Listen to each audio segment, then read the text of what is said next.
Triomphe du projet de modification du code électoral à l'hémicycle ce vendredi après 4 heures d'échange entre la Commission des affaires générales et institutionnelles de l'Assemblée nationale et le ministre d'État, ministre de l'Intérieur et de la Sécurité, Ahmed Bakayoko.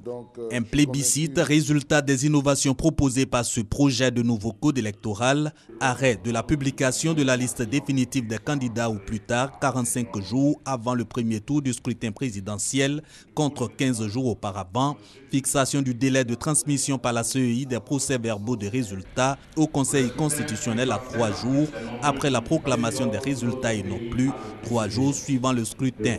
Au total, explique l'émissaire du gouvernement, des ajustements en 17 articles nouveaux pour préserver les acquis de sortie de crise, mais aussi pour réunir les conditions d'élection consensuelle, ouverte, inclusive et apaisée en cette année 2015.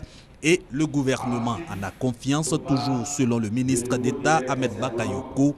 Toutes les forces vives de la nation sont unanimes sur le nouveau code électoral.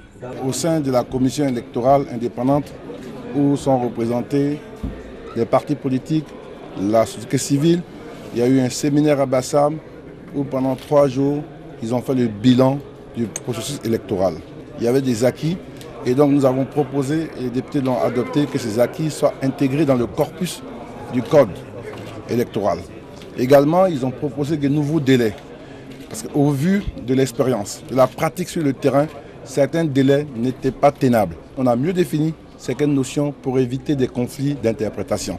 Sont concernés par le nouveau code électoral aussi bien l'élection présidentielle que les législatives, municipales et régionales. Il sera soumis au vote de l'ensemble des députés le 2 avril prochain pour son entrée en vigueur.